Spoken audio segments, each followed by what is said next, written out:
Je me présente, Loubna Agnaou, experte en assurance dommages. Comme je vous l'ai dit la dernière fois dans l'ancienne vidéo, je vous avais promis que nous allons faire des séances qui vont expliquer chaque garantie relative au contrat multirisque habitation à part. Aujourd'hui, nous allons discuter la garantie incendie-explosion. Dans une maison, qu'est-ce qui pourrait provoquer un incendie? Nous avons une bonbonne de gaz. Nous avons des appareils électriques. Un court-circuit n'est pas à négliger. Il y a aussi des fois les accidents de fumeurs, si par exemple il y a des gens qui fument à la maison. Bien, alors, donc nous avons vu qu'est-ce qui pourrait provoquer un incendie. Nous allons voir maintenant quand il y a un incendie, c'est-à-dire qu'il y a un feu. Quand il y a un feu, qu'est-ce qui arrive? Il arrive que le mobilier soit touché. C'est-à-dire les divans, les canapés, les vêtements personnels des gens qui habitent dans l'appartement, les appareils peuvent brûler également, les tapis, donc il arrive que le mobilier brûle. Il arrive également que le bâtiment brûle, les murs, que les murs prennent feu et qu'ils soient entamés par les flammes de sorte qu'ils ne soient plus viables, c'est-à-dire qu'ils ne bénéficient plus, qu'ils n'ont plus les caractéristiques de solidité et de stabilité. Il arrive également que, alors par rapport au bâtiment, j'aimerais préciser un point. Si l'occupant est un propriétaire, c'est-à-dire que l'appartement ou la maison sont achetés, il en est propriétaire. Là, l'indemnisation qui sera due au titre des bâtiments, elle lui sera versée à lui, l'occupant. Par contre, si l'occupant est un locataire, c'est-à-dire que dans la situation de l'appartement, il n'a la propriété que du mobilier. Les bâtiments, les murs ne sont pas sa propriété. Et donc, vis-à-vis du propriétaire, il engage sa responsabilité locative. C'est-à-dire qu'il est responsable de ces bâtiments qui lui ont été confiés par le propriétaire. Et du coup, si jamais ces murs sont touchés par l'incendie, l'indemnité qui est due au titre des murs va être versée au propriétaire et non pas à l'occupant locataire. Bien. Autre chose, nous savons que le feu se propage, c'est-à-dire qu'il se déplace. Tant qu'il y a un combustible et de l'oxygène et un carburant, il se déplace. Donc là, nous avons les voisins qui peuvent être touchés. Ils peuvent être touchés dans leurs biens, c'est-à-dire leur mobilier, leurs affaires personnelles. Et dans ce cas-là, c'est le recours des voisins et des tiers qui est également une responsabilité civile. Alors, par rapport à ce point-là, je tiens à préciser que cette responsabilité ne couvre que les dommages matériels, c'est-à-dire des biens matériels qui sont touchés. Les biens corporels, les dommages corporels, c'est-à-dire si une personne a été brûlée dans l'incendie, le contrat, la garantie incendie au titre du contrat multirisque habitation ne prend pas en charge ce genre de sinistre. Alors là, nous allons le voir plus tard. Ça dépend du statut de la personne qui a été touchée. Si c'est un tiers, un voisin, une personne, un invité qui était chez eux à cet instant-là, c'est la responsabilité civile chef de famille. Si c'est gens de maison, par exemple l'aide ménagère qui a été touchée par le feu généré par l'incendie. Ce n'est pas elle était en train de cuisiner et elle a été touchée par le feu, non. C'est un accident de travail. Maintenant, nous parlons de l'incendie quand il touche une personne, gens de maison, elle va être indemnisée au titre de l'accident de travail. Et si, par malheur également, ça touche soit le conjoint, soit un enfant, soit l'ascendant, c'est l'assurance vie qui prend en charge. Donc voilà pour l'incendie, qu'est-ce qu'il peut générer comme dommage matériel, comme responsabilité. Et nous allons voir également que l'incendie, devant un événement incendie, l'occupant de l'appartement ou de la maison va se trouver face à des frais qu'il devrait engager et que son contrat Multirisque Habitation, dans le cadre de la garantie incendie, prend en charge. Par exemple, nous avons la privation de jouissance. C'est quoi? Ou la privation d'usage. C'est-à-dire, ce local, cet appartement, cette maison qui ont brûlé, après l'extinction du feu, elle n'est plus habitable. Il faut la réparer. Il faut refaire les murs, la peinture, remeubler.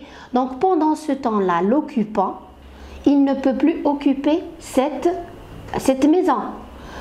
Donc il a à engager des frais en plus pour un logement temporaire, soit une chambre à l'hôtel, soit louer un appartement temporairement en attendant que sa maison ou son appartement soit réparé.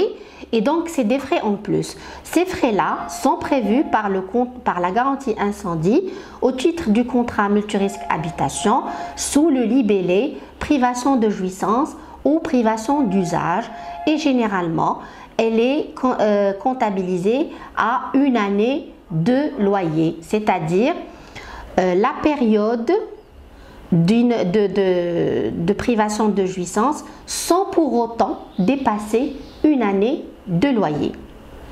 Bien, alors autre chose qui peut rentrer en jeu, c'est les frais de déblai et de démolition. Après un incendie, nous avons des déchets, des détritus. Il se peut même que les bâtiments, les murs soient entamés et donc il faut les démolir pour les reconstruire. Et là, il faut des autorisations pour démolir. Il faut une main-d'œuvre pour démolir et déblayer. Il faut également une autorisation pour évacuer les déchets dans la décharge publique. Tout ça, c'est des frais auxquels se trouve confrontée la personne qui a subi un incendie chez elle, un incendie accidentel bien sûr, chez elle, et auxquels elle devrait faire face et qui sont prévus par son contrat d'assurance. Il y a aussi d'autres frais qui peuvent se présenter, par exemple l'honoraire d'expert. Dans ce cas-là, on ne parle pas de l'expert de la compagnie. L'expert de la compagnie est pris en charge par la compagnie. C'est votre expert à vous, c'est l'expert assuré.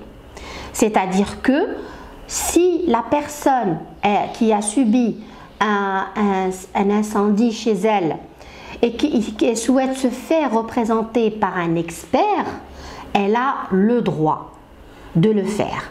Et quand en plus dans son contrat d'assurance il y a l'honoraire d'expert qui est prévu, la vacation qu'elle va payer à son expert lui sera indemnisée, retournée par le contrat d'assurance. Bien sûr, dans les contrats, c'est prévu un tant % de l'indemnité versée, c'est-à-dire 2% ou 3%.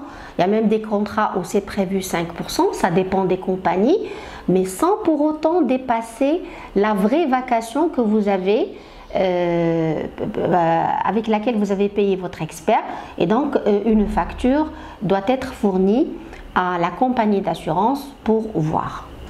Voilà, donc là, c'était l'incendie. Nous avons vu que les risques d'incendie, que peut provoquer un incendie dans un appartement et quelles sont les différentes parties, dommages matériels, responsabilités et pertes financières. Maintenant, autre chose, dans votre contrat d'assurance, le jour où vous l'avez souscrit, la multirisque habitation, vous avez choisi un capital contenu. Il y a des formules, d'accord? Vous avez choisi une formule et vous avez choisi un capital bien précis. Bien.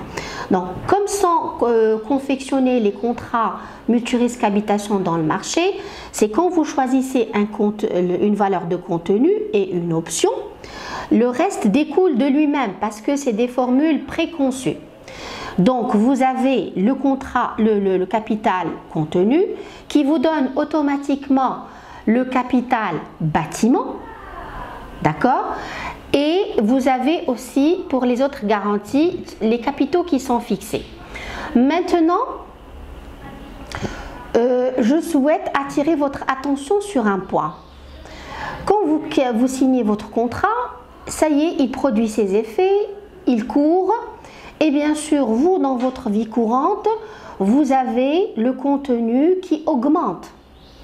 Par exemple, au début, dans votre appartement, vous venez de vous installer ou chez vous à la maison, vous aviez par exemple un contenu, disons, de 100 000 dirhams. Mais au fil des jours, dans la vie, vous avez aménagé autrement, vous avez ajouté des meubles, vous avez ajouté des effets personnels et tout ça n'a pas été déclaré à votre compagnie d'assurance. Qu'est-ce que ça a comme conséquence? C'est que le jour où il y aurait un incendie, votre compagnie d'assurance est limitée par le contrat que vous avez signé avec elle. Et donc, aux yeux de la compagnie d'assurance, seul le capital choisi délimite son engagement. C'est-à-dire, votre existant, il a évolué, mais vous ne l'avez pas déclaré. Vous n'avez pas mis à jour les capitaux assurés. Et donc, la compagnie va indemniser à hauteur de ce qu'il y a dans votre contrat, soit l'exemple que nous avons cité tout à l'heure, 100 000 dirhams. Et là, j'attire l'attention des gens qui s'assurent en multirisque habitation qu'il est nécessaire de mettre à jour les capitaux. Comme ça, au jour où il y a un événement, vous vous trouvez bien garanti. Autre chose, il y a pour les appareils, il y a une extension dommages électriques qui est très intéressante. Elle joue lorsque, par exemple, vous avez un court-circuit qui ne touche que l'appareil et qui ne dégénère pas en incendie. Et donc, ce n'est pas un incendie, mais c'est un dommage électrique. Et lorsque cette extension de garantie est prévue dans votre contrat, vous êtes indemnisé pour l'appareil qui a été endommagé par un court-circuit. Cette extension, elle est très intéressante, notamment aujourd'hui où dans tous les foyers, nous avons beaucoup d'appareils électriques, nous avons des PC, nous avons des télés, nous avons des DVD, nous avons des congélateurs, des réfrigérateurs, des fours à micro-ondes. Donc cette garantie est très bénéfique pour ce genre d'appareil. C'était l'incendie dans sa globalité. Si vous avez des questions bien précises, je me ferai un plaisir de vous répondre sur mon bureau virtuel e-Conseil Book.